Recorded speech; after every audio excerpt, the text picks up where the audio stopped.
predictable, garbage movie that lacks any art or logic. There was a lot of unpredictability Yeah, in this because I've film. seen a movie exactly like this 100 times. This is a complete rubbish movie that is catered towards non-cinemaphiles. What? Uh, It's so pretty, though. I don't know how to even process that. This lacks in absolutely everything that makes movies unique, such as character development, twist and mysteries, or even good acting. Oh, what? I disagree on most of those points. I think there's a lot of twists. There's a whole lot. It's very twisty. That was a 1-star review from IMDb.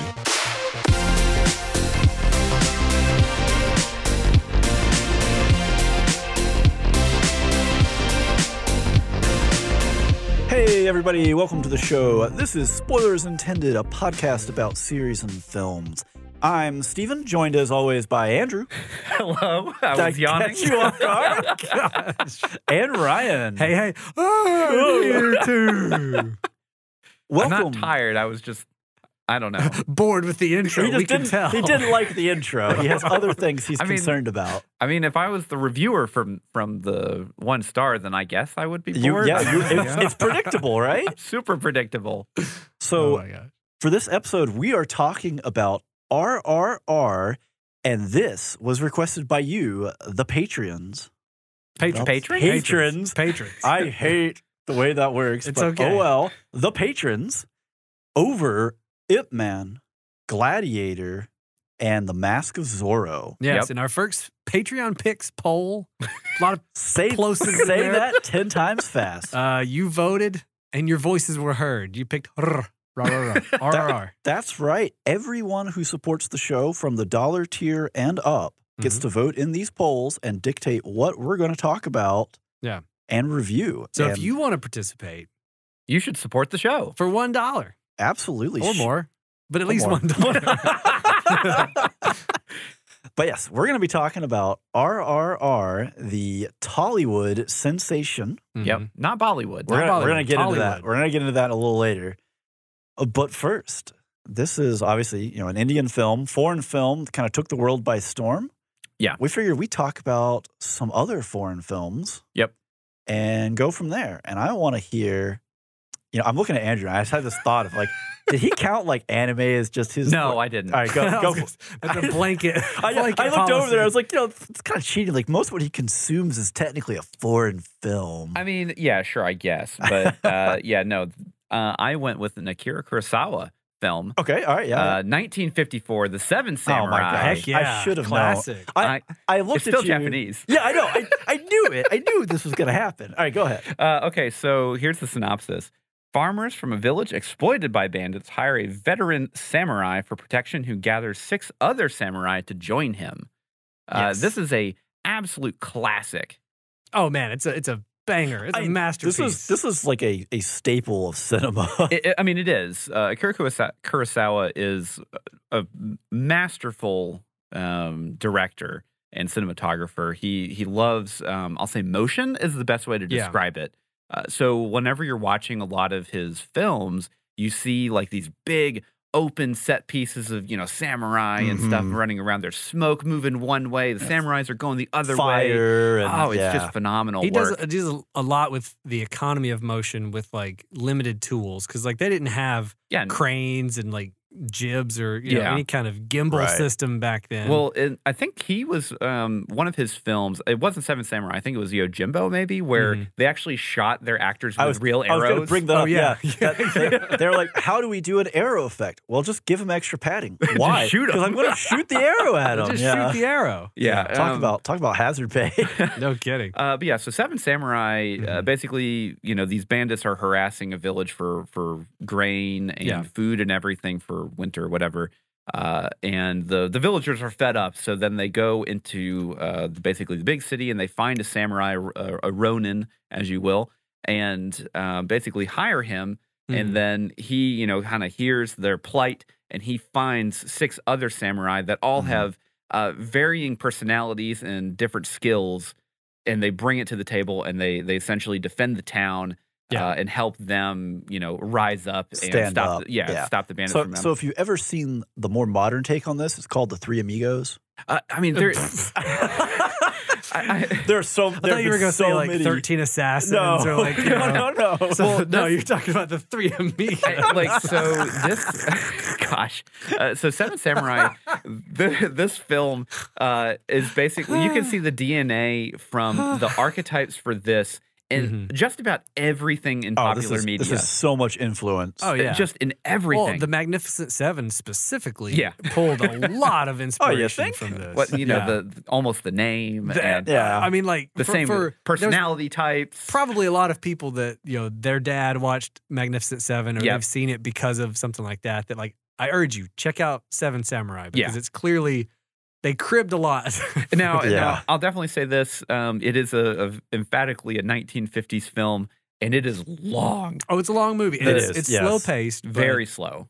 I mean, if you're someone like me who, like, really likes Akira Kurosawa and his movies, it's must-view. Like, you have to 100%, watch it. So it's actually not that long. 2 hours, 38 minutes. It just feels slow. It's very slow-paced. Well, there's a lot of sces that are long. Like, they don't cut out of scenes. They just stay There's on no the such stuff, thing as a quick cut in this. And it's very, it feels like theater than it does like a film. It does. Well, because especially in 50s Japan, like the way cinema worked and stuff. Like, it was a stage play. It was a lot of the actors were coming from, the stage world. But like, he had such a run back then with like Yojimbo Sanjuro, obviously Seven Samurai, and Toshiro Mifune, and all those movies is just killing it. Yep.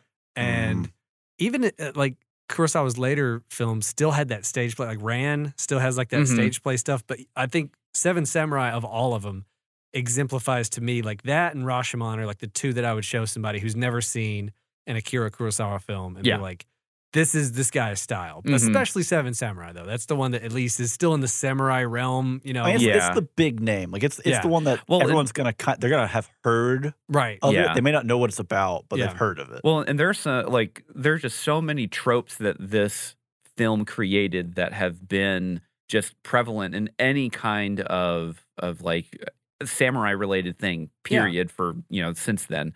So I'll cede. Who wants to go next?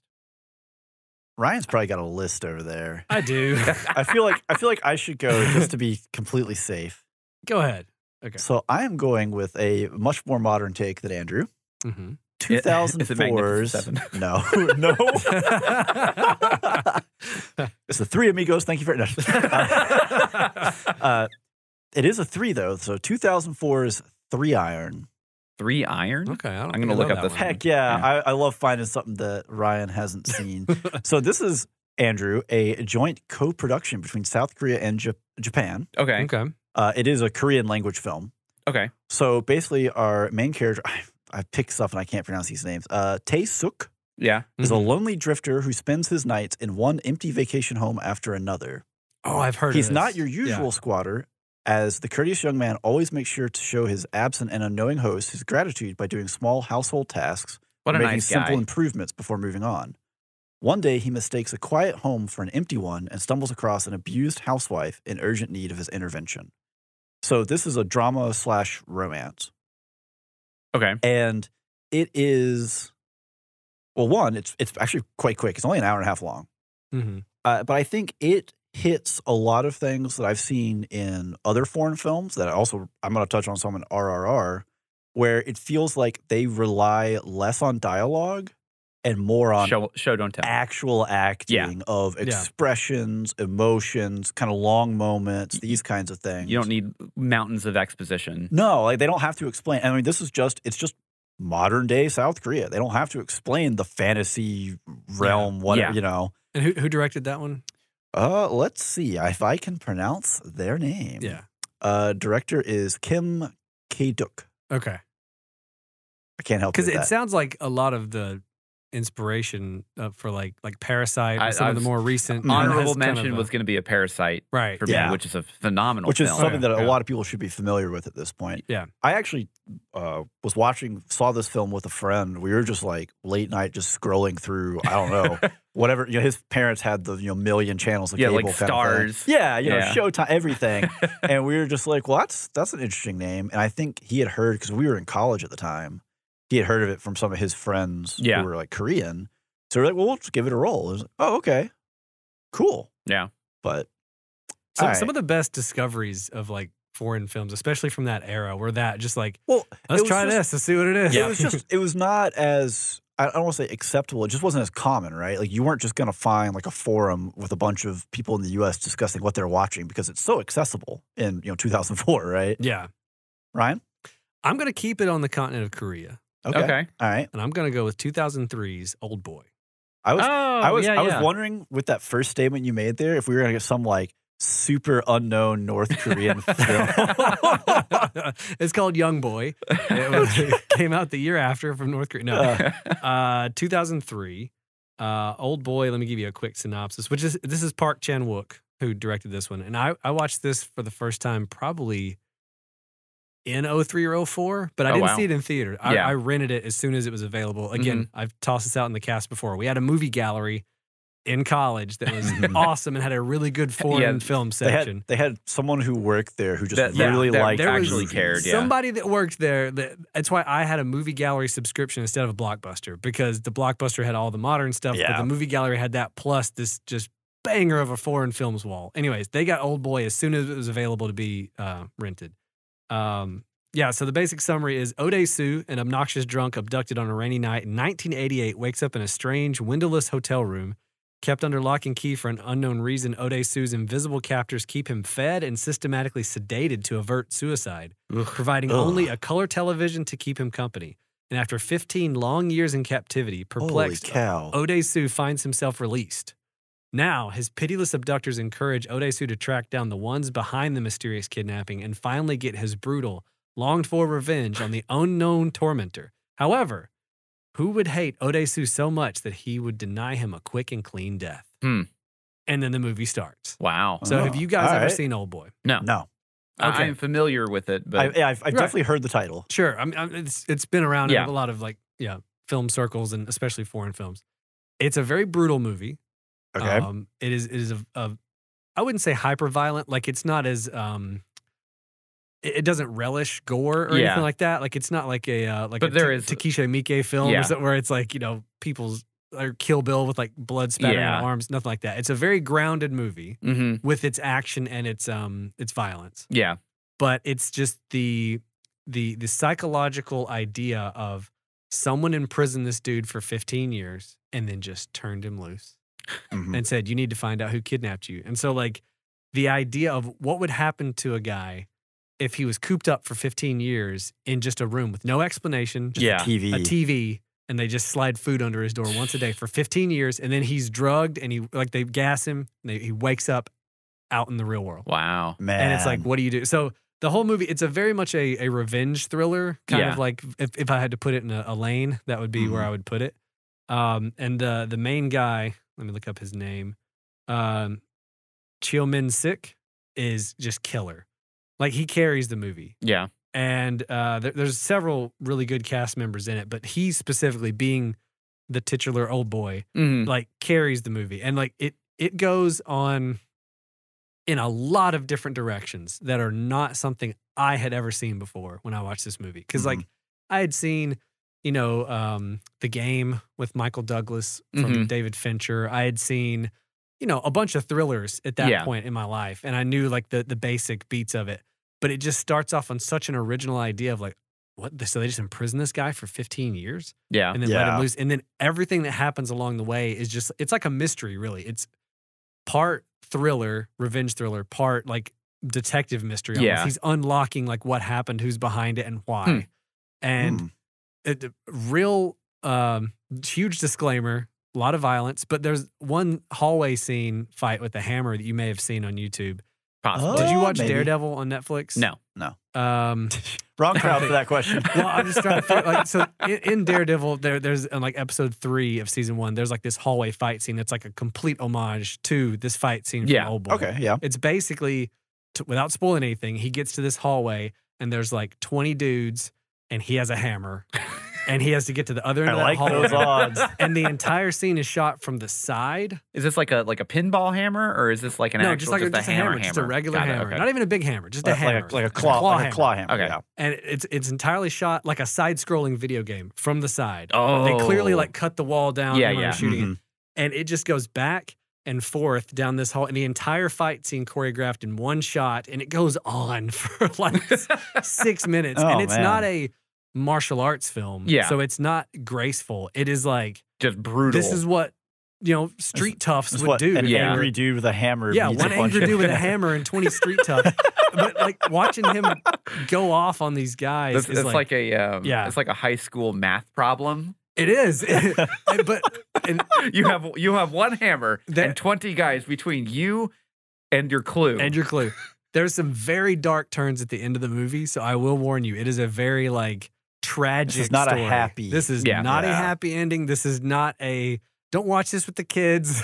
And don't go into this if you think it's going to be like a regular mystery thriller where like, some things are like, but it goes buck wild. Like to me, that was what impressed me the most was the directions the plot went in. Yeah. There's an American remake of it starring Josh Brolin that is abjectly terrible because they basically, what's shocking no one, right? Josh Brolin's great, but just like Spike Lee directed it too. Yeah. It was a very weird That's situation with that. Odd, movie. yeah. But I watched it out of just morbid curiosity, even though I got like terrible reviews. The American version Mhm. did. So don't confuse this with the American Old Boy. If you're searching for it, no, not on the American one. You don't want Josh Brolin. on the cover. They You want- basically you want changed like Koreans. 3 or 4 huge plot points. Yeah. And it's the whole movie. Yeah. So now it's Mhm. like, what are you doing? You're just doing, and They're some of the ripping shots, stuff off to get money. some of the shots are ripped off. Scene, like the hallway scene is ripped off, and it's not done as well. Yeah. So it's just a lesser thing in every form. Other random tidbit, and we can move on. When I was in college and I rented it, told my roommate about it. I was like, man, this movie blew my mind. You need to check this out. So I went to class. He watched it. I came back. He said that was hilarious, and I go, I'm sorry, what? I'm sorry, what? Did we watch the same movie? He watched it dubbed. Oh no. And the dub is Oh, abjectly terrible. Like this was 2003 and it was a South Korean movie. So this is before Yeah. anybody put an iota of effort into Yeah.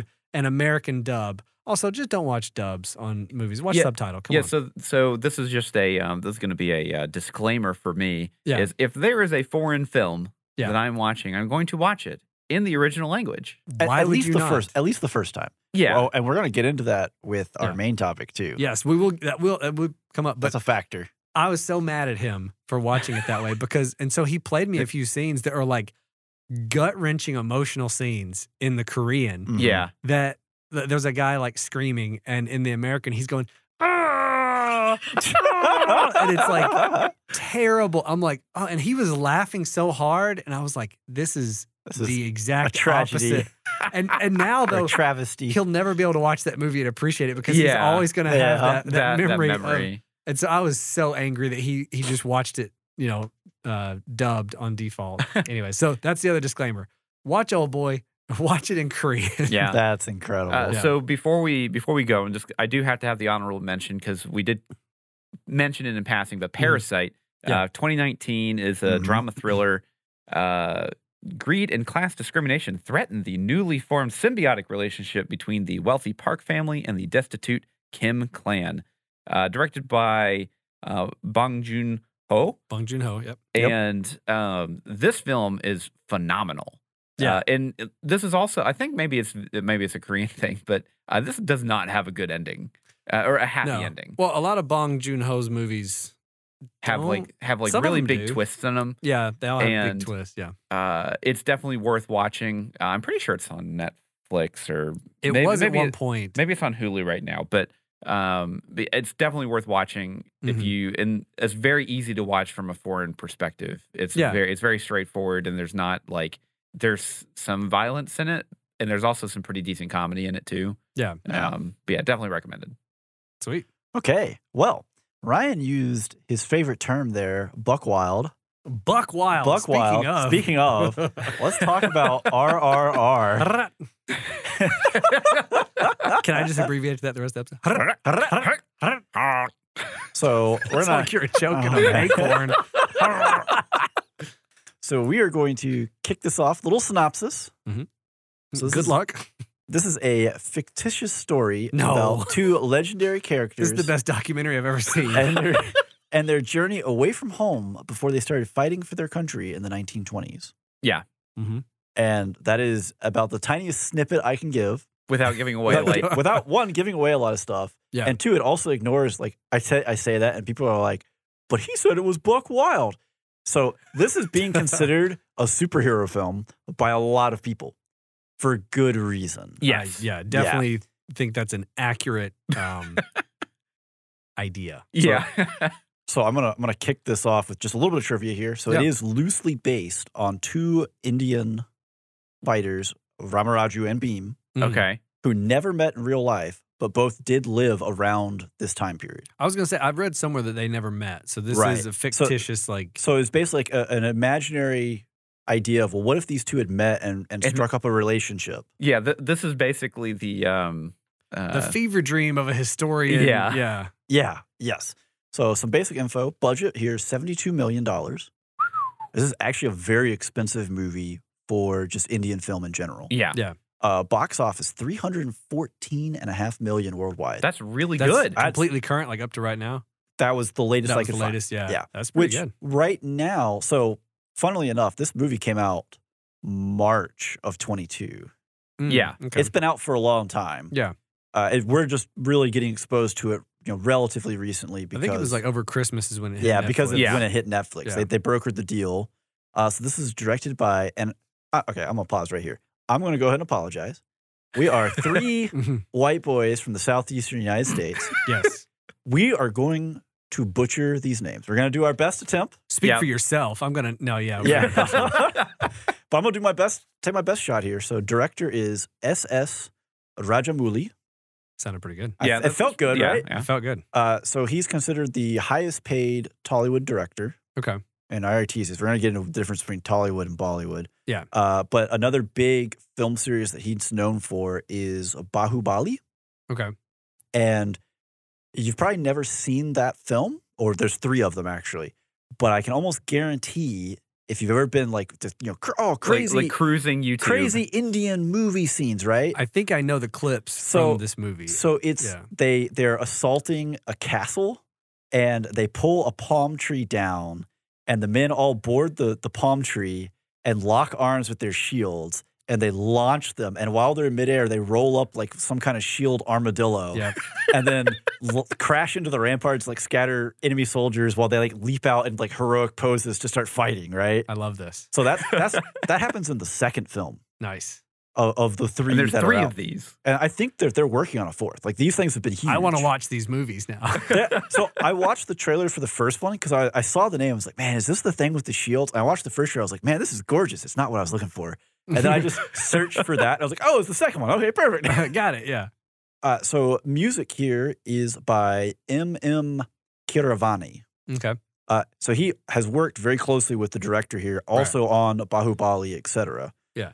So they've worked real close together for a long time. And I guess I'm going to jump in right here before we get into actually our opinions and just kind of explain. So a lot of what we've seen, like the clip with the shield and basically a lot of the buck wild action sequences that you've seen like on YouTube, and they're like, oh, Bollywood, is actually Tollywood. Okay. And so the difference there is Bollywood is based in Mumbai, India, which used to be called Bombay, which is where the B came from. So I don't know if at some point they have to update that to Mollywood. I don't know. So that is... We'd have to change all the signage. I don't know. But that has been historically, they've produced just tons and tons and tons and tons of movies. Okay. And it's mostly focused around kind of like romance, drama, big song and dance numbers. Yeah. Telenovelas. Sorry, telenovelas, excuse me. Tollywood, which is kind of loosely based around, I've blanked on the area and I don't have it in front of me. I'll have to get it at some point. But it's kind of around the language of Telugu. Okay. Which I just butchered that, I absolutely guarantee. Or Tegulu, I'm not sure. Sure.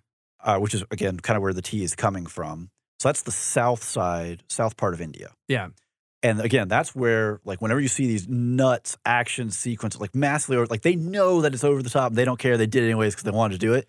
It's almost likely guaranteed. Tollywood. So it's not to say that there's not a Bollywood movie that has some of that, but it's like 90% of the stuff when you think of over-the-top action that we probably lump into the term Bollywood, just meaning an Indian movie. It's actually Tollywood. Right. Yeah. So RRR, though, the director, like the way they approached it was as a pan-Indian movie. Right. So you have your song and dance numbers from Bollywood. Yeah. And your crazy over the top. So they kind of tried to blend both styles, and they brought in actors from both, like traditional Bollywood actors and Tollywood, like big actors. names across the board. Yeah.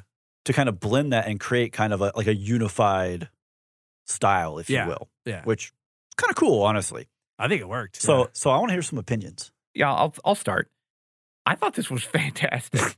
This was just I loved it. I had a lot of fun. This was just a ball of fun. Yeah. Like there was honestly some really good drama and like character development. The action was ridiculous. The action was like so creative. In a over-the-top way of like, okay, what are we going to do next? It reminded me of when I was a kid and I was playing with action figures in my floor. Oh, yeah. Of like, and then he jumps off this and then hooks his arm and they spin around in the air and they're doing it on camera. He like throws him up so the other guy can grab him and pull him up while they're still in the mid-air. Yeah. Yeah, like this is exactly like kind of what you just said. Yeah. And it was so much fun.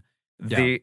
And honestly, the film itself is just beautiful. Yeah. Like there are some like truly breathtaking sequences and shots through this, and there are also some laughable CGI moments. I was gonna say the only thing that's not beautiful sometimes is the CGI. The CGI is pretty bad. There is a moment, and they put a disclaimer right at the front of the movie where they basically say, you know, no animals were harmed in the production of this. Right. All animals are CGI generated, except for a stuffed horse. Yeah, well, a puppet horse. A puppet horse.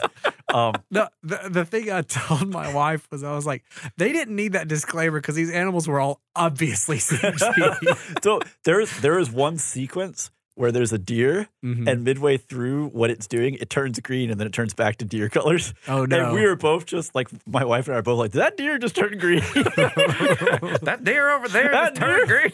So Alabama came out thick on that one. Indian deers turn green every now and then, I reckon. How do you hunt that with that good camouflage? They blend into the leaves. But like seriously, it was just a really fun film, and there's a really good emotional core to it with the two main characters that essentially befriend. Oh my gosh, you got it. Befriend each other. Got it in 3. And that's like the driving force of the film. Yeah, and it's just really fun. So I'm going to jump in here with a little trivia piece. Yeah, so a quote from N.T. Rama Rao Jr., who that is Beam. It's Beam. Yeah, okay. And he's if I remember correctly, I didn't do a good job of separating them. The name kind of got me at times. He has been a big Bollywood star, I'm pretty sure. Okay. He said what translated globally was the friendship element of the film, the understandings, the individuality, the goals of each character, and how both of them erase dramatic misunderstandings between them. Yep. And I saw that quote, and it was after like you and I had kind of talked a little bit where I was just like, man, I did not expect to get like this amazing like bro just friendship thing going on, right? Like, bromance. That scene when they're like working out in the tree and they're helping each other on their shoulders and stuff. Oh yeah, it's great. Great. For me, like again, without getting into spoilers yet, we're not there yet. Yeah, but like everybody, every dude, everybody in the world deserves a wingman like Raj. Yeah, like, right, for sure. Holy cow, none of us would be single. Yeah. You know, we wouldn't. Am I wrong? That's very I true. wrong? This guy goes above and beyond for his really boy Beam. He does. It's what's incredible. his name before he comes out as Beam? What's his name? Abraham? It starts Akhtar. Akhtar, yeah. I think it's close to his that. buddy Akhtar. He like hooks that guy up. Like, yeah. To me, the only thing, or not a complaint, just like a difference of like, it really felt like I'm watching a foreign movie, was the acting and the drama is so dramatic. It is like watching a telenovela. It is like the people looking at the camera as they realize, and again, the writing and stuff is like, it's the most dramatic possible thing that could be dropped in this moment, in the most dramatic setting. These two people are realizing like the weight of the world has shifted in them. And they're like, you're watching their brain just explode with the gravity of what's happened. And it's just like these slow shots of their face just reacting. And you're like, wow, this is. Well, and basically every emotion, good, bad, ugly, whatever, is just turned up way above 11. Everything is a 10. That dial is all the way. Yeah. And the dial's been broken off a long time ago. And they are you are on this train the whole time. I do feel like generally speaking, before we get to spoilers, I think it could have been shortened a little bit. It does kind of go on a while. I enjoyed it, but there was definitely some moments where I was like, they could have wrapped this up quicker and got to the next fun scene. It felt like there was like basically 3 films. It did. And you could have at least done this as 2 films. 2 films. Easily. It had a strange cadence and pacing to it that it did. Again, felt like a very foreign experience, not being like, oh, foreign film. Yeah. So, and but like that is also like a kind of a hallmark of Tollywood films. They tend to run longer. Okay. Because they want to spend more time. And like, to their credit, it wasn't that we spent a lot of time with a whole bunch of different subplots. No. They spent a lot of time building up their characters. These 2 characters so they could do things with them and make it have impact, right? Well, and you, whenever like they have to make these big impactful moments in the story, which obviously we'll get into this in the spoiler wall, it means something to you and to them because we have, I'll say like an hour and a half worth of time an hour and a half of character them being development. bros. And whenever something has to happen where, one has to make a terrible decision, you're just like, oh no. The weight of that choice Yeah. and the weight of those decisions and the choices that they have to make for their own interests versus, the interest of the friendship. Yeah. Hits so much harder than you expected to because we just got like 45 minutes of bros being bros, right? Yeah. And it was like the perfect world, best wingman, like nowhere to go but down, though. The world was in sync, right? Yeah. Well, and my complaint about the length is 2 things. Number one, I'm not familiar. This is my first Tollywood, movie or Bollywood for that matter. Like my first Indian film. So like, if this is what the medium is and this is how most Tollywood movies are, cool. Just that's more of a disclaimer for anyone who maybe hasn't watched it yet and goes into it. Like, understand there's a different rhythm to this movie, and it is a bit long, but like, just stick with it. There's also just the context of the film. There is a very heavy anti-colonialism. Oh yeah. Well, I mean, it's 1920s. So if you're a fan British of colonialism, rule. don't watch this movie. I mean, the British are emphatically the bad guys here, and they do some horrible things. And you know what? As a red-blooded American, I can get behind the British being the bad guys. I'm here for it. And funnily enough, it did phenomenally in England. It's the highest. It's the highest grossing Indian film. Because they're just like, we don't like these guys either. But to flip back to kind of the length, right?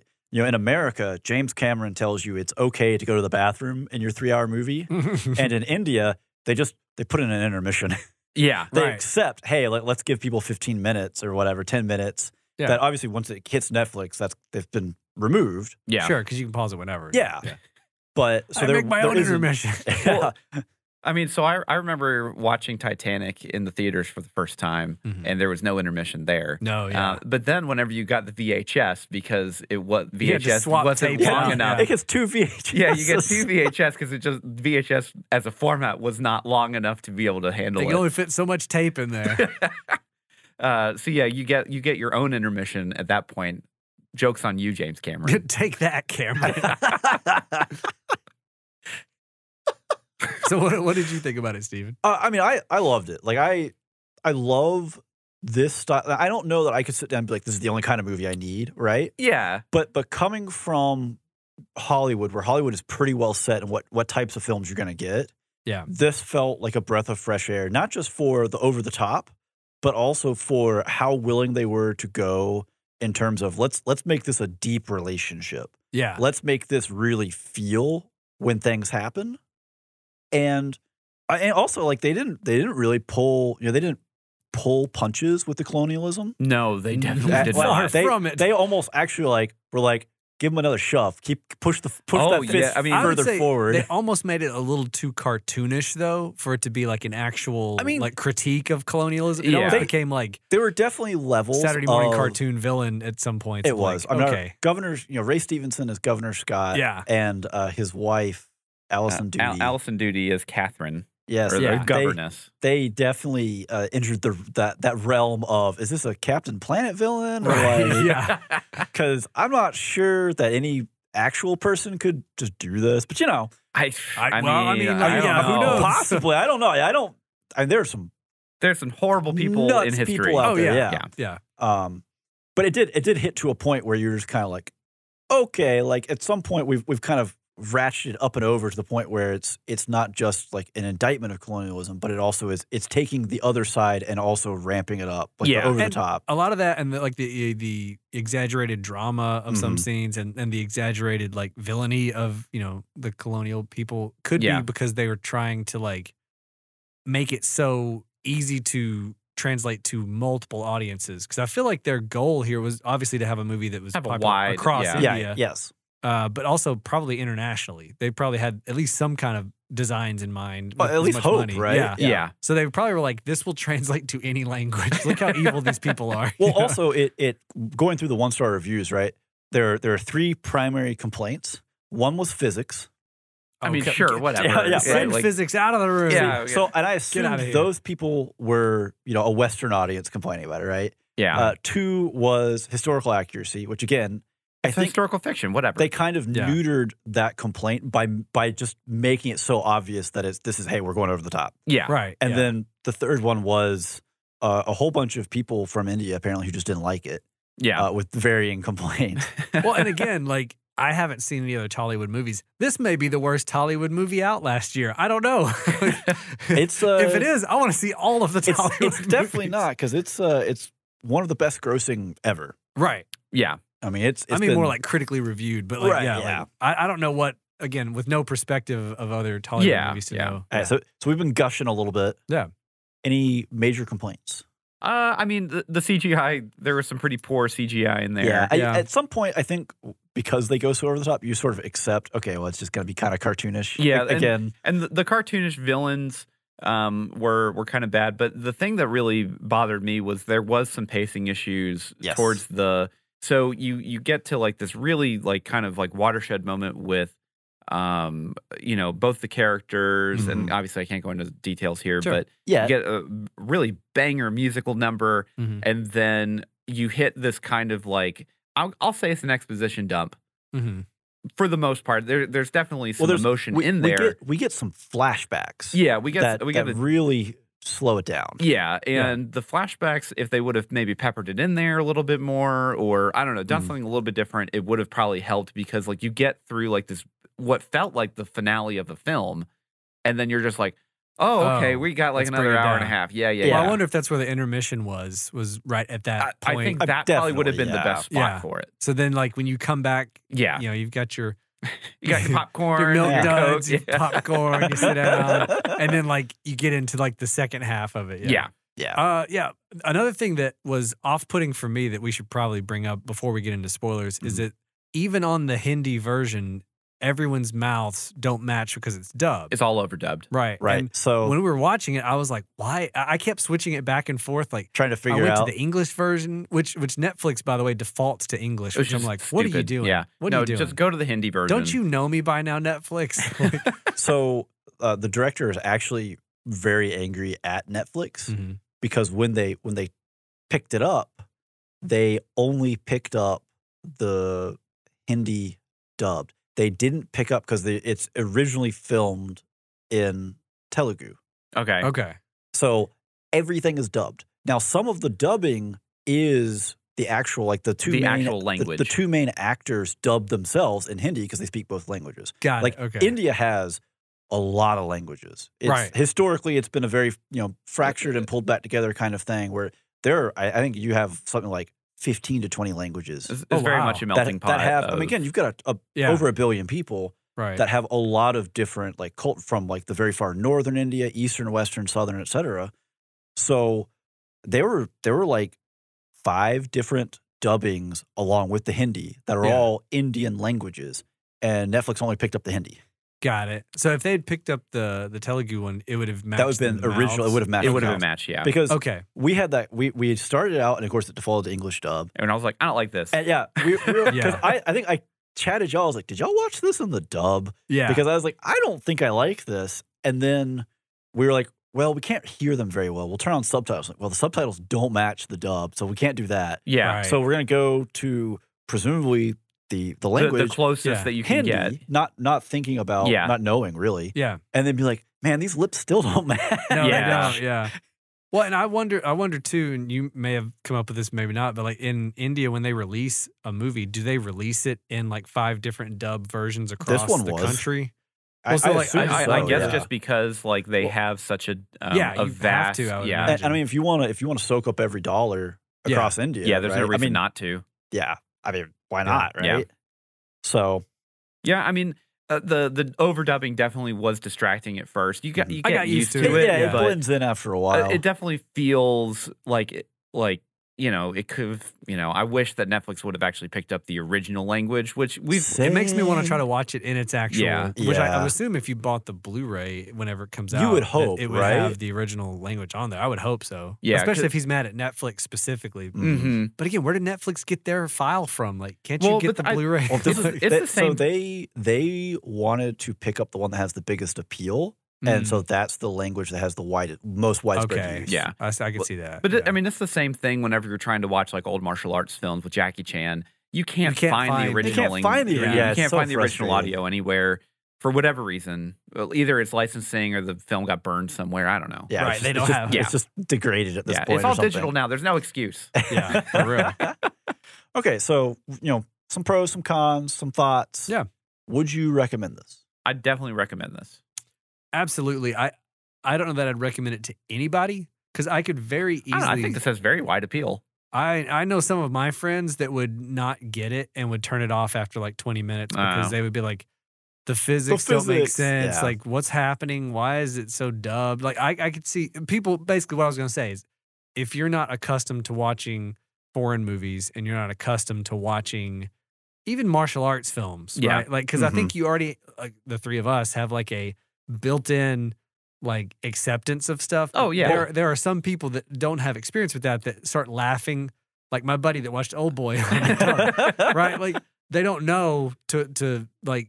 Yeah, no, I get it. They're just weirded out and put off by like, oh, what's happening here? And that guy's talking weird, and there's a tiger doing stuff, and this looks cheesy, I mean, we could expand the analogy here in disbelief dollars. Maybe we're willing to do like a currency exchange. Yeah. And we get more bang for our buck on the currency exchange here, so it goes further. I don't know. Yeah. The exchange rate for disbelief dollars going into a film like this is very, very high. Yeah, sure. It has a great deal. I mean, like, I already knew going into this that physics were not going to exist. So it's like, whatever. Let's just ignore that. That would be the only person I would not recommend this to is somebody who doesn't watch a lot of foreign movies and isn't down to clown on just turning your mind off and having fun. And letting the story flow in. Yeah. I mean, there were several 1-star reviews again who basically they turned it off in the first 10 minutes because of the mob scene.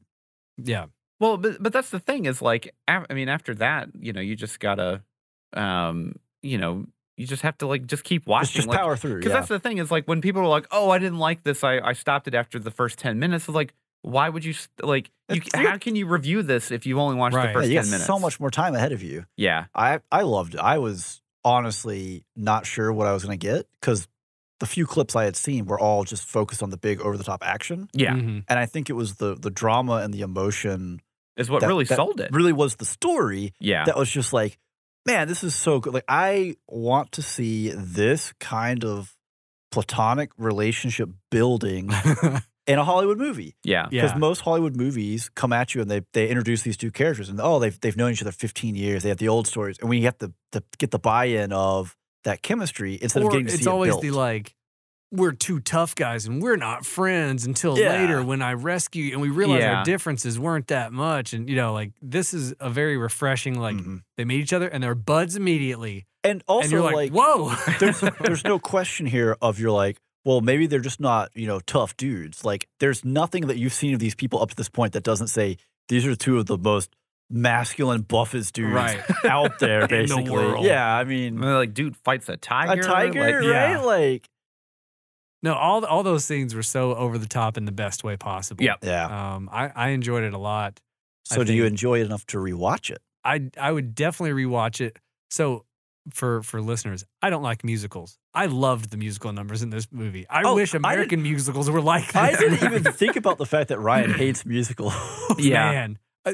Both musical numbers in this were phenomenal. They were awesome because it wasn't some stuffy, crusty white guy like singing like show tunes and like doing weird shuffle steps. I feel that's in the rain. Yeah, like it was like Man. That's a dig at Music Man. I don't even know what that is, but yes. He just went after Moulin Rouge, Andrew. Wow, he's calling Ian McGregor crusty white man?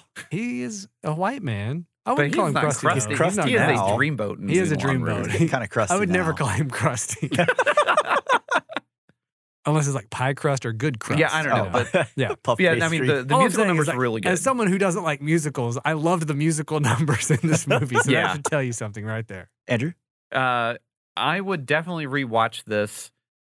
If the length was a little bit shorter, it would be much easier for me to just throw it on. Or even like look up where the intermission is supposed to be. Yeah. And then just be like, watch it in 2 separate spots. Yeah, like one night I'm going to watch up to this point, and then tomorrow I'll finish it or something. Yeah. Because, like there are definitely some really fun parts in there that I would love to see again. Yeah. Especially like, I mean, like the main song, Not To, which is nominated for an Oscar. Oh, look out. We don't know when it's going to happen. Or when you guys are going to hear this and when other people are going to hear this. Versus what's happened with the Oscars. Yeah, possibly by the time that most everyone hears this, it will maybe have already won. I don't know. But it was nominated for one, and it deserves it. Nice, yeah. Yeah. And I think I would be interested to find it in original language. That would be, like, if I can get a copy of it to where I can watch it in the original language, I'll absolutely do it again. Yeah, I would rewatch it in the original language for sure. But for me, I feel like this is a kind of movie where, like, once a year or every bit, just as kind of that breath of fresh air, I would love just to throw this on. And because honestly, now that you've seen it, you have a good idea what's going on. This could be a movie where, for parts of it, you just kind of let it run in the background. Yeah, and then you're like, here comes the tiger. Yeah, time to lean in. You know, it was a very refreshing movie though, compared to like a lot of the Hollywood fare we've gotten, especially recently. Like I would hope that Hollywood could look at this movie and its success and take the right lessons from it. Yeah, and like just make some fun action. Because like the only quibble I would have is that the CG looks kind of rough, but it just was like, man, if they made this in America and they made this kind of movie with a Hollywood budget and they could get the CG on point, I don't know, maybe it might lose some of the charm, but it still, to me, would be, I don't know. I just hope they learn from everything this movie does right with the music and the I mean, you get some fantastic mustaches too. Oh my gosh, the mustache game is on. It was it makes me want to go out and shave the beard down. Don't do that. I know. Please don't do that. I went into the bathroom and I looked at myself in the mirror and I was like, this beard might go, but that stash may stay. Then I was like, I can't do it. I can't. I'll get on a watch list immediately. Somebody will just show up at the door. Here, you're a sexual predator now. What? No, I'm not. The mustache got me.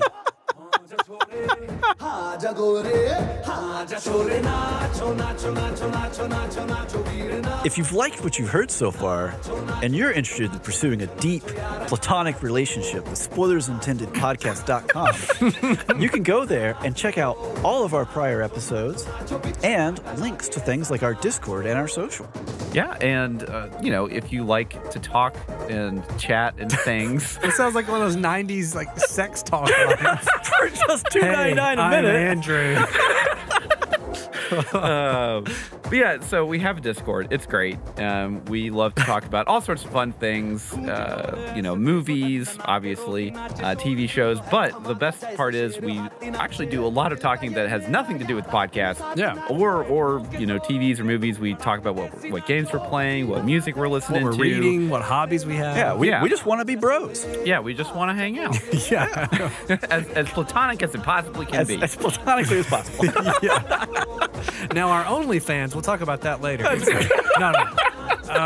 Also, if you want to follow us on social media, we have Facebook and Instagram, and we post weekly what we're going to cover next week and where you can watch it, because we would love for you to be able to watch along with us so that when the episode drops, you've already watched the movie or TV show, you're ready to get in there and listen to the discussion. Or if you've already seen it, you know what's coming up. Yeah.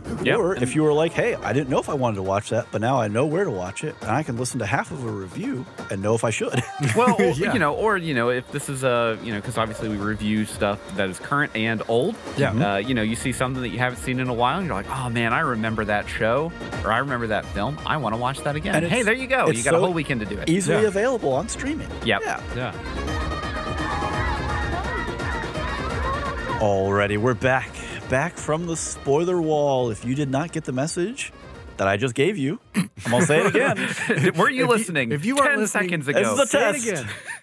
This is all spoilers all the time from here on out. If you haven't seen RRR yet, we'll see you back in 3 hours. Then you need to go watch it. Right? No, that don't work. Now, nope. Looking for an R somewhere. So we're gonna kick this right off with a little, since we're just beating up these R's, we're gonna kick this off with a little bit of trivia. Here we go. So that title was the working title, and it was purely based on the fact that the director and the two main actors, all their last initials all start with R's. Yep.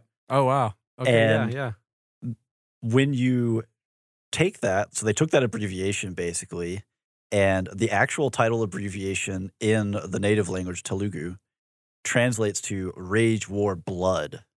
Okay. Whereas in Hindi and English, it translates to Rise, Roar, Revolt. Yeah. Okay. So there's some interesting disconnects in there. Well, and like this film has a lot of titles.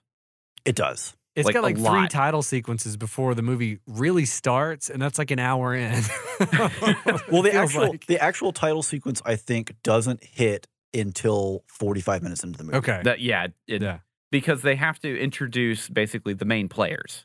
Yeah. Yes.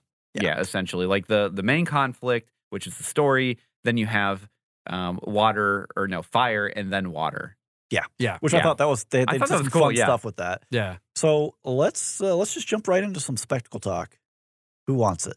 I'll let Ryan go first. Holy moly, the spectacle. I think really just to get it out of the way up front, the only problem is like every now and then there's some dodgy CG. Everything else, and there's a stuffed horse. At the end. A stuffed horse puppet. Yeah. Yeah. Outside of that, the action is very unbelievable. I'll give you that, but it's incredibly creative. We've and already it's said fun. that. The choreography involved in some of the stunts that they set It's up just madness. It's so cool. I would have loved to see more like behind the scenes. Like production. Oh, yeah. Yeah. Well, it's literally that thing of like, if you can write it down, we'll dream it up and make it happen. Play it with your action Yeah. figures when Yeah. you're 12, Like when, you know? at the end, we were, like the idea of the dude riding on his shoulders and the guy on the bottom is reloading the guns for him. It just like, it's so good. Well, and they're like, jungle gymming around this Like British I'm, jail. I'm the when they're arms, going- you're the legs. Yeah. Specifically up the watchtower when they did that Yeah. one like swing, the flip up. I mean, was he's just wow. a bone mech. It's fine. But yeah, spectacle wise, I thought it was shot really well. There's so many beautiful scenes, just like the scenery. Oh, looks yeah. great, and the way they've shot it. The even the non-action scenes are Yeah. like still really well framed, well blocked. Like it was a really well done movie. Mhm. Every now and then, like the seams on the budget kind of show a little bit, especially if you're coming from like a Hollywood blockbuster. But like, A $250 million. You just Right, watch yeah. you just watch Avatar 2. yeah, you come from Yeah. Avatar 2. Obviously, it's I a mean, different, it's a little bit different scale. realm or whatever. But I thought it was great. Andrew, what'd you think? I mean, I'm pretty much on the same scale here. I mean, there's some dodgy CGI, Sure. but I definitely will say, I think one of my favorite scenes in the film is during the water segment at the beginning, whenever Beam is essentially running from the tiger. Oh, yeah. And then he catches it, and then he's basically having to hold the tiger The two ropes. with the yeah. 2 ropes as he's like trying to not get killed by it. Yeah, I love that scene. That was that so was a cool. great scene. Just because like it's like you just have to imagine it from the perspective of like this dude has to be so strong Right. to be able to hold this tiger This at bay. rampaging tiger. So, funnily enough, one of my favorite shots is the start of that sequence when we're introduced to Beam, and it's his reflection in the water, like it's upside down. Yeah. And then, like, we've already been introduced to the idea he is water, and so you're introduced with him as the reflection on water, and then the camera rotates around. Yeah. Oh, And, yeah. and it's like, oh, that was good. That was good. Yeah. Like, because it's really easy to like look at, he leaps out of a truck full of cages with a bunch of wild animals while wielding 2 torches or whatever, right? Yeah. But there are some other shots, like with Raj and Beam, where they're walking together and they have to like separate to go on either side of the barbed wire. Yeah. And like that was like a perfect selling of what's going on internally for their characters.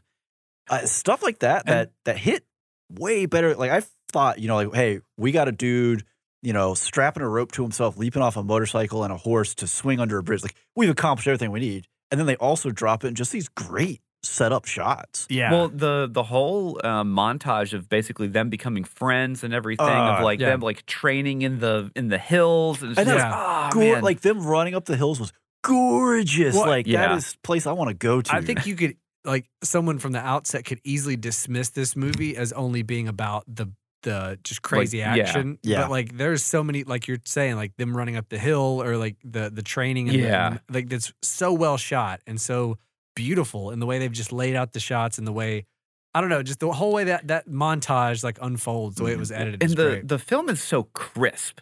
Yeah. Like we just watched it on Netflix, and it felt like they just put a heavy sharpening filter on everything. And they may have. It's quite possible. Yeah. We don't know. But I mean, like it really was very, very sharp. Yeah.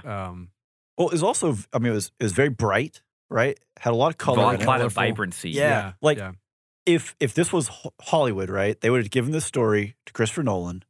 And dark, gritty, RRR. Gritty. It would have been the monsoon season, would have rained the whole time, right? Just based on like the subject matter at play of, the revolutionaries, all that. Like that would have been immediately what they would have gone to, and that's not what we got. Well, and they reveled in the vibrancy of the world. It was great. Yeah. Well, also another huge point in my book is we got to have a lot of scenes at night, and every single scene you could see everything going on. Yep. You can tell what was going on all the time. All the time.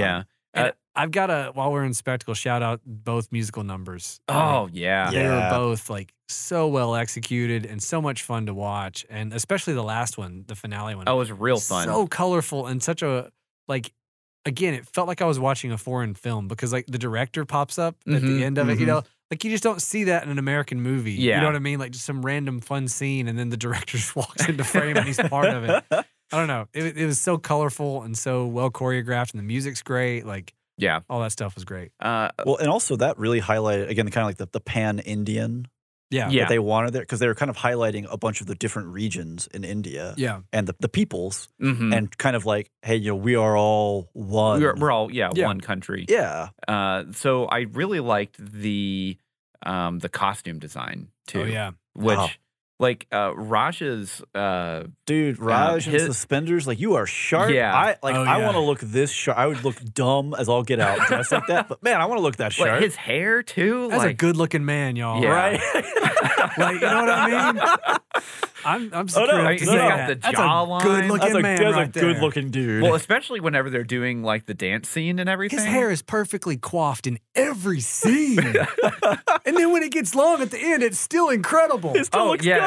Yeah, he still looks great. And then then he's got like the orange sash from the flag. He's wearing like pieces of flags and no shirt, and it's just like, I also needed this. Like what? Yeah, man. Yeah, I mean, it was just like the production quality for this is phenomenal. The mustache game. Yeah, the mustache spectacle. Let's talk about that. So you want an insane fact here? Sure. So speaking of production. The film was shot over 320 days. Oh my God. Dang. Right? A whole year almost. So this was originally scheduled to be released July 30th of 2020. Oh, okay. Did not come out until March 25th of 2022. Yeah, Wow. yeah. I mean, well, pandemic definitely has something to do with that. Oh, yeah. Yeah. But they spent a lot of, so that the initial... Maybe that's where the horse came from. Probably. the initial mob scene, right, where Raj goes, through the fence. Yeah. That sequence was shot, I think, over 30 days. Wow. And he said it's the toughest stunt he's ever done because there was so much dust and it was such a press of people. Yeah. They literally had an assistant, basically, who was like dressed as like an extra out in the field with a white flag so that he could mark for the directors where Raj was at the end of a scene. Because it was just such a roll There's just so many bodies. Yeah. Also, just an insane, like that scene hits and you're like, oh, this is this kind of film. Yeah. Yeah. Well, yeah, because like up until that point, like you were just like, okay, yeah, this is, it's over the top, like overly dramatic, but it didn't feel like what I was expecting. It didn't have here we go. Yeah, it Here didn't it have is, the yeah. superhero element until the British officer is like, arrest that man. It's like, oh, I know what's going to happen here. He's going over the wall. Oh, yeah, he's going over the wall. Oh, he's going all the way over the wall. Oh, wow. And then I was like, is this an anime? What am I watching? This guy's like knocking people out. Also on the costumes, real quick, before we move past that, like when he is, breaks bad and has the red outfit. Oh man, that's a sharp outfit. Yeah, too. yeah, like I was like, I hate that's your evil outfit. Superior officer or whatever. Yeah. I mean, I was, again, honestly blown away by so many things going on in this. Yeah. With literally the only complaint here just being, the deer turned green. Sure. Yeah, and I saw it. CGI wasn't good. It wasn't that's great. Fine. Yeah. Like, it's fine. Yeah. It kind of adds to the charm of it, I think. It does a little bit. It does, yeah. And the people on screen are selling out for this, right? So we're going to go into 100%. performance. Yep. Yeah. That's a good segue. I thought I could do that. Yeah. So guys, performance. I'll start. Go for it. Take it away. So I'm going to butcher these. Just say the character names. Okay, so Beam and Raju were phenomenal. Yeah. I like, they really sold out for this, I think. But I actually really liked Olivia Morris as Jennifer. Oh, yeah. Yeah. So I loved the sequence with her and Beam. Yeah. Right. Where when they're kind of in the market. The language barrier and kind of them trying to communicate. I loved all of that. I was actually a little sad because her character kind of just disappeared. Yeah, she just kind of disappeared in the background after the big attack on the Capitol or the governor's house. Governor's mansion. Governor's mansion. Yeah. Governor, not Capitol. It's unclear what it is. Yeah. But she just kind of disappeared and then she just came back. Yeah. And that's a plot issue too. But I think it just hurts in a sense because I would have loved to have seen the two of them. Just give me more of their interaction. Yeah, because it was good. Like they had a really good chemistry, I felt. With there wasn't a language barrier there, but they did a good job with having the language barrier as a plot point.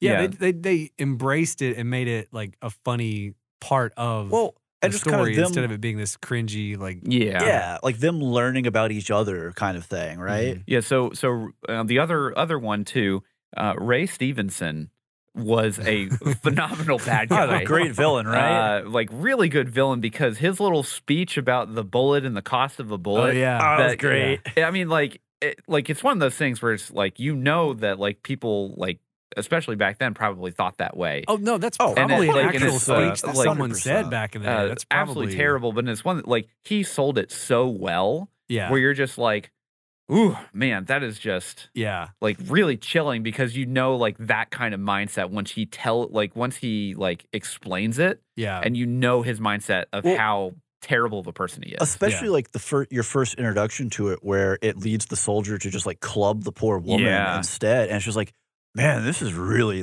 this is kind of hard to watch and really violent, right? Yeah. Like brutal. Mm-hmm. I also want to give a shout out to Raj's dad in the flashbacks. Oh yeah, man, that guy. Yeah, aim, shoot. Yeah, that whole sequence, I it was good. Yeah, it was really good. But he especially really made those flashbacks for me. Yeah, well, especially whenever he after he got his finger blown off, and then he was sitting there talking to Raju, and just kind of hyping him up, I guess, for what he had to do. Yeah. So he and I'm going to absolutely destroy this poor man's name. I'm so sorry. Ajay Devin. Pretty close. We'll give it a shot. Yeah. So he is one of the biggest celebrities in India. Oh, really? He's a huge Bollywood star. Okay. Again, we're playing with the crossover stuff, right? Yeah. Right. Yeah. But I think bringing him in, and one, it's a big selling point for people who might be, it's just Tollywood or whatever, in India. Yeah. And two, I think the interaction between him and I don't know, but young Raj, young Raj was great, right? He did really good. good. Job man, too. You could feel that whole flashback sequence. Yeah, you really could. Steven, what do you think? Well, I mean, for me, the stars are here, are Beam and Raju, right? I would not be surprised if they're best friends in real life. I would be disappointed. Yeah, if they were, if it came out, friends. It's we're competing for the same parts. We're rivals. We hate each other. I'd be crushed internally, right? Yeah, because you want that bromance to be real. I want that to be. It was so good. It has to be. It's your headcanon. Yeah, I refuse any other information. And then also want to shout out Allison Duty as our governess. Yeah, so funny last name. Hilarious last name. I had no idea, literally until right before we were going to record this, that she was Elsa from Last Crusade. Yeah. Yep. I no idea. She looked somewhat familiar. A little bit, yeah. But not enough for me to like, oh, I know exactly what I've seen her. We actually had a moment where we were like, is this the red Aja lady from Wheel of Time with the cheekbones? Like, no, her cheekbones aren't sharp enough. Like, who is this lady? Because, again, she was such a good evil person. Yeah. Like, completely uncaring. Just a horrible, horrible person. Yeah. And then, like, she, like the scene when they're torturing Beam, and she, like, breaks out the real whip. Yeah. And it's like, good Lord, woman, what is wrong with you? What do you have in your purse? Like, what are you doing? What kind of relationship do the two of you have? No because kidding. I have concerns. Yeah. I also like the actress that played Sita.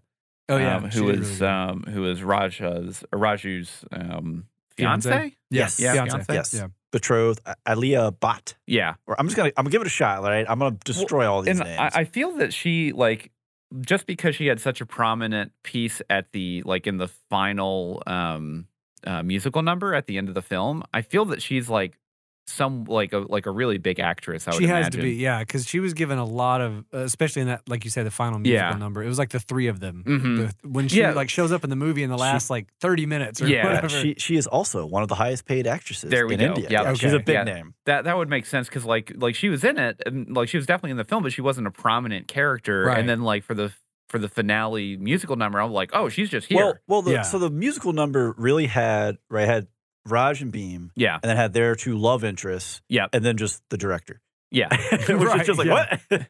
Hello there. I mean, he did a good job. So. I mean, like pat he yourself dances really well, so pat get in there. Yourself on the back, my man. You know, but yeah, I don't think there was a weak point in this.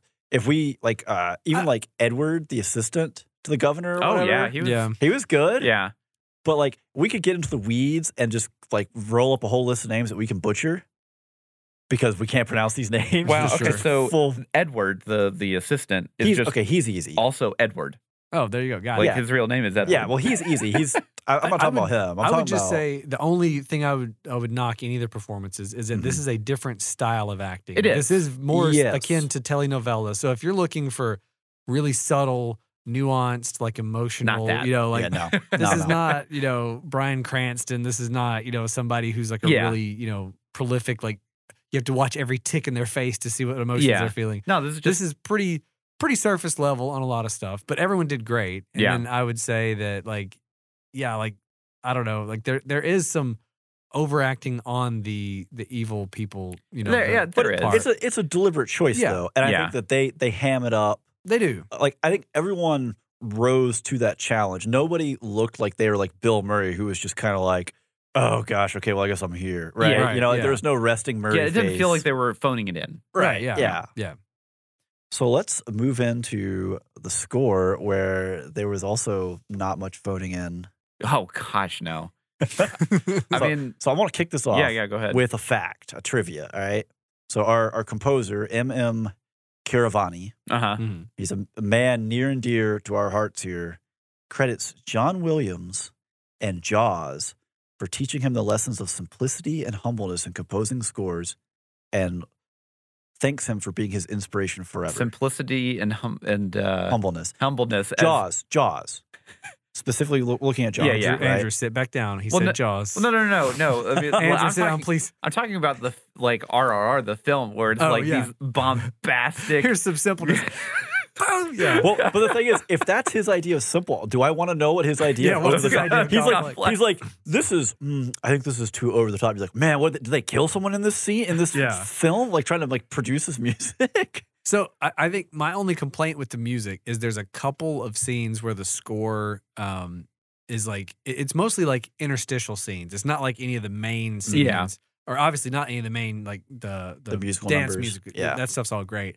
There's a couple of scenes where it sounds like instead of getting an orchestra, they had a keyboard with like the samples of like strings and horns on it. It sounded like not great. Like the musical composition was there. It was the actual sounds sound design. We're a little too much of a MIDI sound here. Just a little bit. And it could just be like in between all the chaos that was going on in those scenes. I didn't hear it fully, but it to me sounded like there's a couple of scenes where that was what happened with the music instead of it being like an actual orchestra. I could be wrong on that. They like chopped the low off to preserve dialogue, or like the high off for sound effects or something. So so Beam's song in the torture or the whipping scene is really good. That one's really good. Like really good and like chilling too, just because obviously the context of what's happening and everything. Well, but, I mean, the song itself, it's about like sacrifice and everything. It's just whew. But like I'm assuming that's his voice too, because I'm pretty sure that like everyone that acts in these films, like they have to basically be able to sing and dance.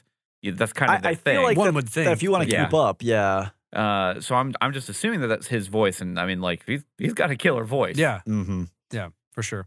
Of course, our other big song and dance here, "Not To." Yeah, man, everything about that. So super catchy. One kind of sad fact, right? So that sequence was shot at the Ukraine presidential palace. That's the grounds they're on. Okay. So it's in Kiev, and they finished shooting just a couple weeks before the beginning of the Russian invasion. Jeez. Oh, wow. So if you want to get like kind of like almost topical and that's you know, crazy. how because like this movie has survived COVID. They got other shots done right before the Russians invaded. Yeah. I mean, there's just so much here that could have gone wrong. Or and instead they pull off this musical number. Yeah. And they emphasize there not to make the dance moves complex because they wanted the two of them to be as in sync as they possibly could be. Yeah. Just to emphasize the idea of, hey, like they are like at peak friendship power right here, right? Like the power of friendship is very strong here. So did they speed up any of the footage of the dancing, do you think, or are they that fast sometimes? I almost wonder. I didn't find anything. I looked a little bit. I did look, but I couldn't see anything that really glaringly stuck out as sped up. Me neither. I didn't see anything that was like, to my video editor in a eye, high frame rate. Sure. Yes. Yeah. But I mean, it just like they're like popping those arms and legs like so fast. I was like, man. I questioned it a little. I almost wondered if it was like two superimposed scenes. So they had just the two of them dance. Yeah. And then they could speed that footage up, and then the crowd did their thing at a normal speed. Right. Because the crowd was not sped up. Yeah. Right. If anything was sped up, it was just the two of them. So they did, if they did speed it up, which I don't know. I don't think they did, because that would be an expensive process to shoot. That would be a long budget process. Yeah. Well, so the other thing too, and this is more just kind of a general, like, I guess, entertainment, maybe plot. I don't know.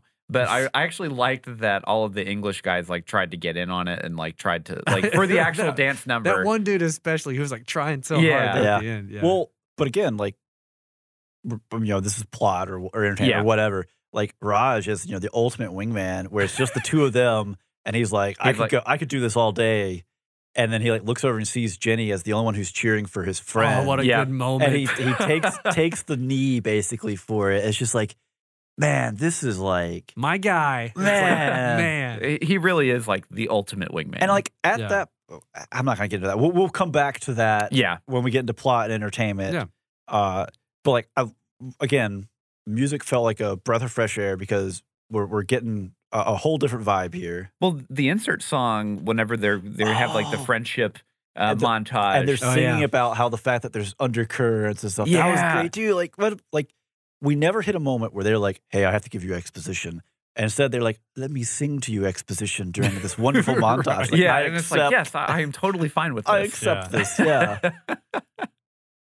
So yeah, I mean, other than I think I agree with Ryan on a couple bits there where you're kind of like, something sounds weird about these instruments. And I think those scenes only stood out because everything else sounded so was good. So good, yeah. And so, I would love to, and maybe it's a product of when they did the dubbing. Maybe there's something on the original that sounds better. But it felt like there's just a couple scenes where they had like temp tracks or something not as good as everything else. That's the only time it stood out. Yeah. Okay, so let's kick it into plot. Sure. We've been flirting with it a little. Let's kick it into plot. Kick it into the plot. I guess I can kick this off. Sure. Why not? Do it. So, I mean, this is a superhero movie, right? At its core. It absolutely is. There's There's plenty of things you could look at and be like, well, this is a superhero trilogy in one film. It's the origin story, the middle movie where they have the falling out, and the climactic get back together movie in one. Well, yeah, because I mean, you could have started a whole other film of where they're like separated, and then he finds out that Raju's imprisoned. End of second movie. Yep. Yeah. And then, third movie. Then starts. here we go. Then you have the prison break. Yeah. Yeah, dude. It could easily have been 2 to 3 movies, no problem. Yeah, and I think that is maybe its biggest ding is in the pacing, especially the way the flashbacks landed.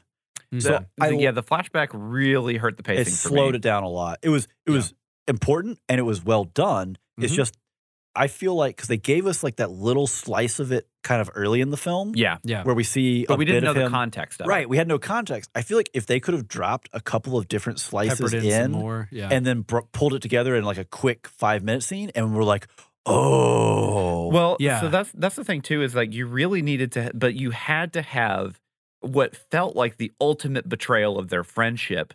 Whenever he's like, they have my sister, and it's like, well, I don't care. I'm gonna capture you. Yeah, like you had to have that happen before you have the full flashback. Well, and especially at that, like going back to the song and Natu Natu scene, right? Where like at this point, everyone except Jenny, right, was rooting for Raj, and I'm like, man, like they have got me rooting for this dude because he is the biggest bro, like the best wingman I've ever seen in my life. How are you like supporting the British in this? Like, how are you such a a turncoat? I don't understand the connect. Like, there's got to be something else going on here. I don't get the connection. And then we get it with this, and we're like, oh, They could have peppered in a little more. I feel like, and still not had the full full reveal till after that. Just to give you a little more breadcrumb of like, oh, because I was the same way. Like halfway through the movie, going like, why? Why do we not like this guy? Why are you making me root for this dude so hard? Yeah, he's so handsome. I don't want to root against him. What are you doing to me? Yeah.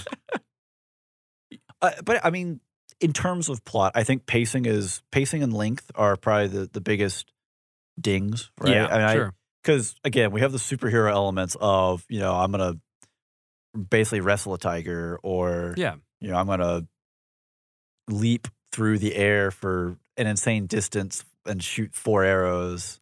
I mean, but like that at the end of like that entire like fight sequence at the end is just really, really ridiculously fun. Well, I mean, the dude has an unending quiver of and arrows. He's got like 4 of them in the air at any one time. But I think where the plot wins is in any of the action scenes and the setups that lead to them, because the whole, even like that's another thing we haven't really talked about is like the lead ups to each of these action scenes have like a really good, to me, a pace to them right there. Yeah. Like, and the setups and all that stuff, like, gets you in that mindset of, like, okay, something is about to go down. I don't know how they're going to get out of this. And then they're flipping around on each other's shoulders and doing stuff. I think where it also excels is in a lot of the drama. So the plot does a good job of, like... It balances the two. It balances the two, but then it also does that thing where it sets up why you should care about these characters. And then when you get those reveals, they are pretty impactful. Well, I think where it fails is like, the pacing and the length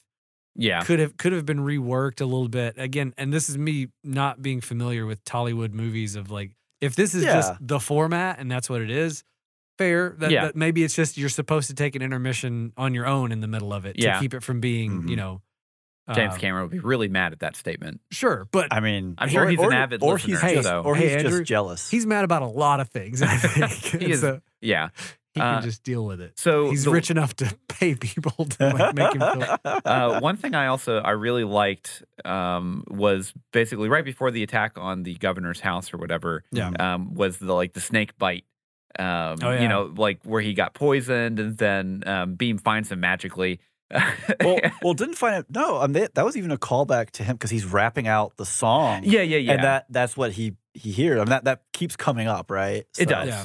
Well, there is some magical. When I say magic, it's more on the lines of like there was literally no other sounds anywhere, and they happen to be on the same street. I mean, like, but I mean, there's some spiritual magical connection going on here. But I loved that whole scene of basically Beam like essentially like healing him and then being like, hey, I got to go do my thing, and then right. revealing himself the whole time while you're like, no, don't do this, no, don't do it. Yeah, yeah. It was like I was actually surprised how like graphic they got with the interrogation scene. With the guy from the body shop, Lachu or something like that. I was trying to think of his name. Was that his brother or was that just like a family? That was his brother. Okay, with his brother. Yeah.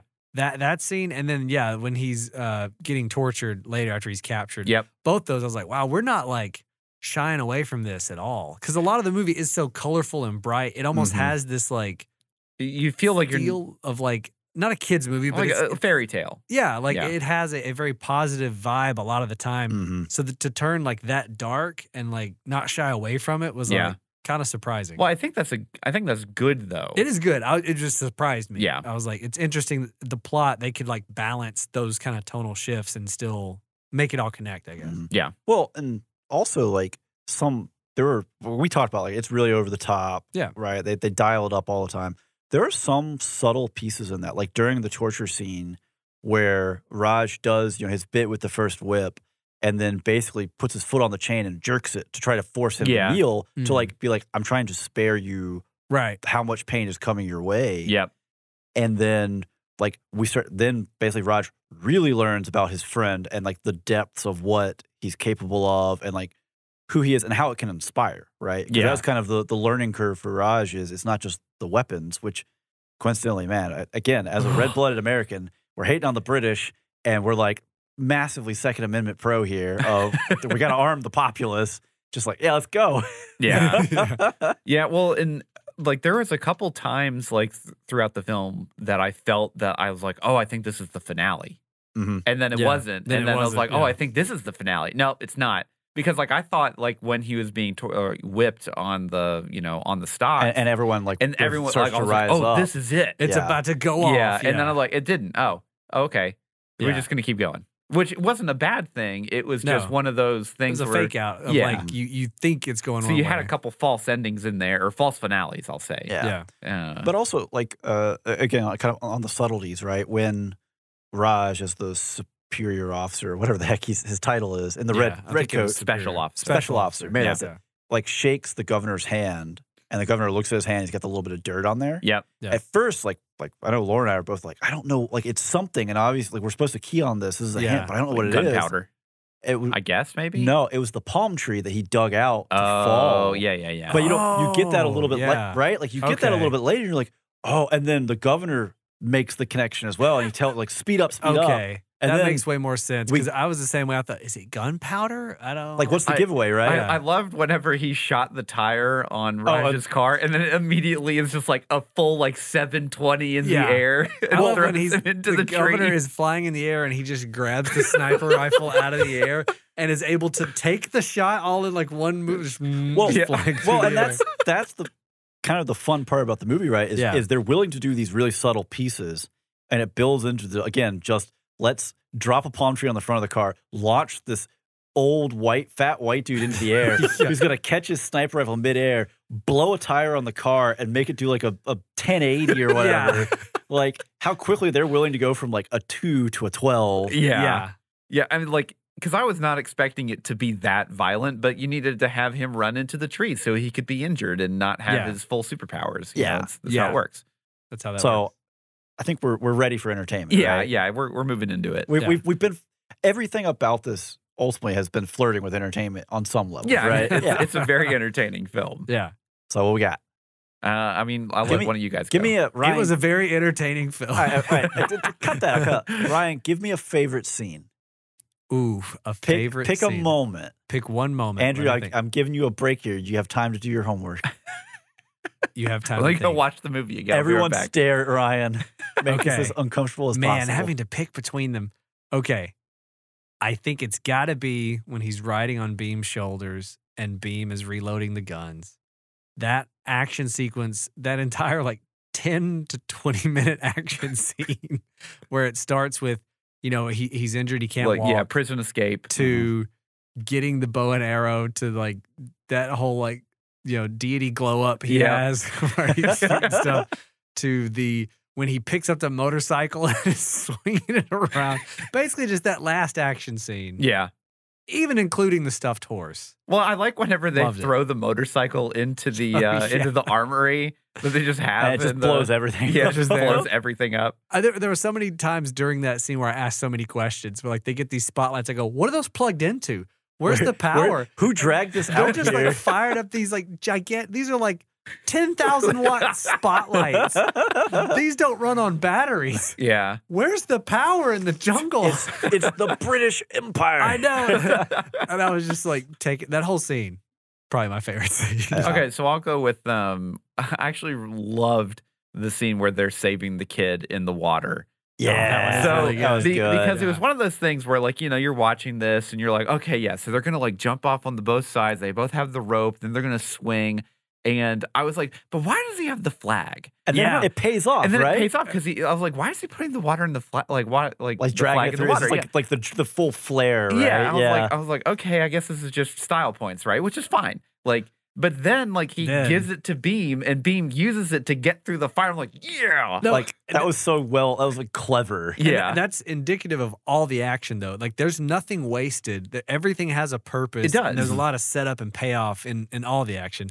But my favorite part of that scene specifically is when he's on the bridge and he just looks over and he sees Beam and he gives him like, "Hey, you're a superhero too, right? I can feel your energy from here, bro." I love the connection there where he's like, I want to do something, and I can feel in the crowd someone else wants to do something, and it's that guy. And it's like, get up here, man. Him. And then Beam's like, that guy on the bridge. And it's just like this immediate, and then when they grab hands on the bridge, it's like, yes.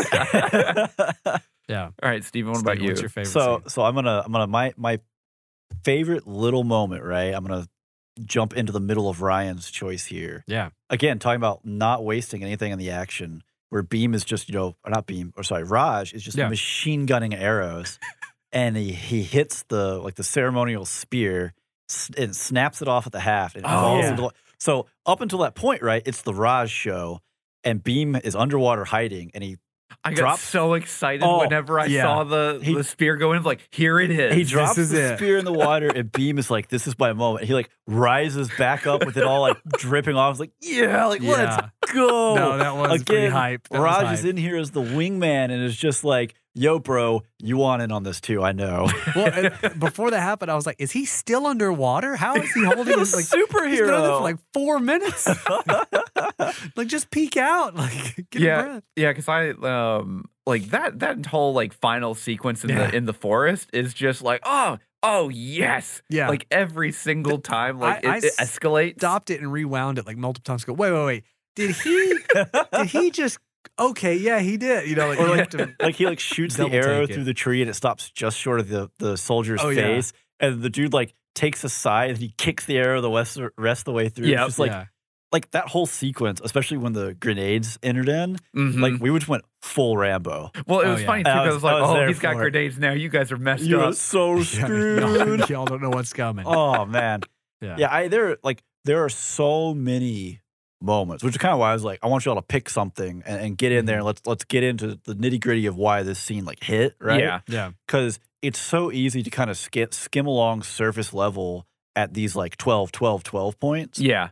And it's easy to like miss like, well, the dip in between, right? Yeah. Yeah. Like the bit with the flag. Because again, when he did that with me, I was like, man, are they just like showing off with this? I don't understand. Yeah, I was like, what's the flag? He's protecting him from the flag. Oh, that's baller. Yeah. Like the fact foresight that would take. And that you're going to be swinging through it twice. Yeah.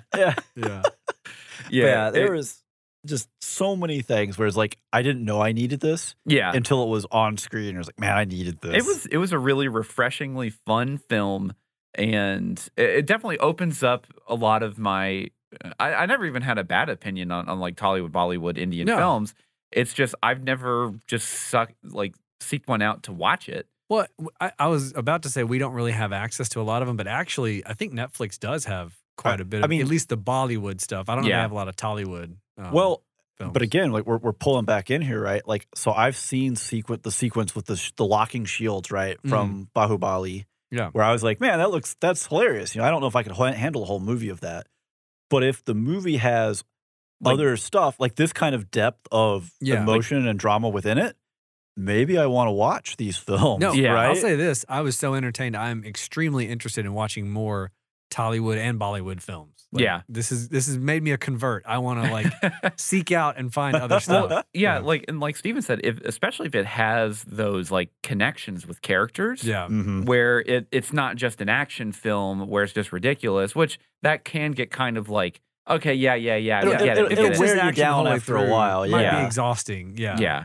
But as long like if you can get that like the bros, man, like let's go. Yeah. Well, that's what I was telling my wife. Like, I don't know if this is like how most Hollywood movies are, or if this is like an exception to the rule because it has such a good balance of everything. Well, it has such a all-star cast for India from both branches. Yeah. With one of the best directors. Like it's like a who's who kind of thing, right? Yeah. Because I think I've seen stats where it's like Bollywood can produce up to 1,000 movies a year, and Tollywood can produce like 300 to 500 a year. Yeah. And so, like, there is no way they're all of this with the best, best intentions. Not. Like, you can't crank out perfect every time. Yeah. But if you're going to take 1,000 shots and 5 are going to land as hard as this, I want to watch all 5. Right? Yeah. Like, for sure. So yeah, it kind of sounds we're winding. I think we could probably wax on about this for a long time. But we're kind of winding down here. This makes me want to go watch it again. It does. It actually does make me want to be like, I can commit to a 3-hour movie this weekend. I seriously do want to try to find it in its original language. Telugu. Yeah. Which again, apologies if someone out there is a native, they're just like fuming, and we're just destroying these words. Their car off the road. Like, I can't take it. We apologize. This is it. This is the moment. But yeah, there's so much in this film, and again, from the huge action to, I just give me a whole film that's just the bro montage with the underlying current songs of like, oh well, how does this unravel kind of thing. Like I had no idea that I was gonna get that or anything like that, or how well it was gonna hit. Again, a wholesome bromance that's not like obnoxious, or it's not like Step Brothers where it's not Will Ferrell. It's not antagonistic. It's not like rooted. It's pure. It's just they bros. immediately meet on the bridge and they're like, "What's up? We're bros." And then it's like, the sky's the limit. Like, look at this cool time I'm having with my best friend. It just it was very wholesome and very I don't know, just refreshing. Yeah. That was probably like breath of fresh air. Like that's the things I've been playing with the whole way through. Of just like, man, I just didn't know I needed this, and then it hit. It was like, wow. Yeah. Yep. Well, on that note, speaking of other things you may not have known that you needed, but might hit like a breath of fresh air, if you want to support the show and listen to us talk about bro out, if you will, about all kinds of other topics, not necessarily movie related. Yes. But we've got stuff out there, and I'm preaching to the choir because the people who get to hear this first are the patrons. Yep. And you're already in there and you already know. Thank you for your support. Thank you for your support. Yeah, we love and appreciate all of you. You help keep the lights on, pay the hosting costs. For everyone else listening to this who's not a patron, for just $1 a month, you can support the show. You get bonus episodes. We put out one guaranteed every month. I'll call it refreshing content. It is. Refreshing content. $1 for refreshing content. Speaking of refreshing content, we will have a bonus episode that you can listen to of us ranking sodas. And it may actually not be very refreshing, is what we find out. Yeah, pretty much. Or, if you want to listen to us complain and argue about Star Wars films or James Bond opening credit rolls. We argue about fast food places, any number of topics. That's where I was going with the refreshing breath of fresh air, because here we've all been pretty well in tune.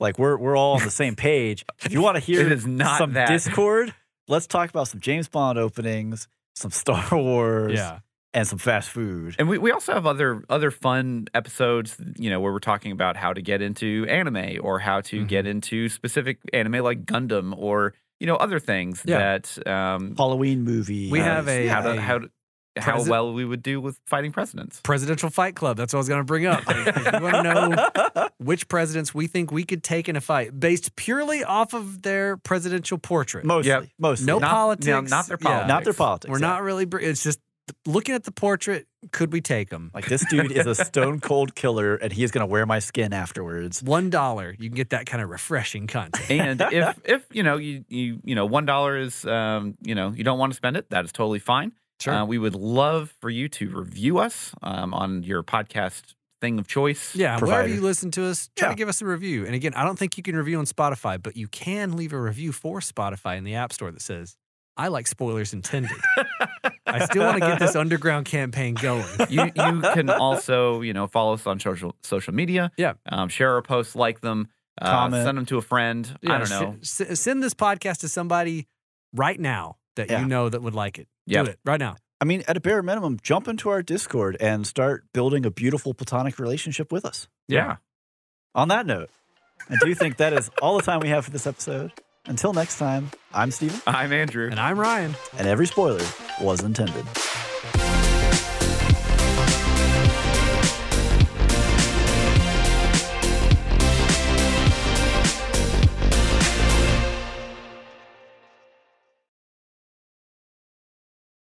Wait, what? What? I didn't realize the lady or the governess Yeah. was Yeah, you didn't know who that was? Elsa from Last Crusade. Yeah. What? You didn't? Dude, she's she's a Bond I'm looking girl. at her picture. I'm like, who's this lady? She's I clicked on her. I was like, she's a Bond girl. I hated her so much in this movie.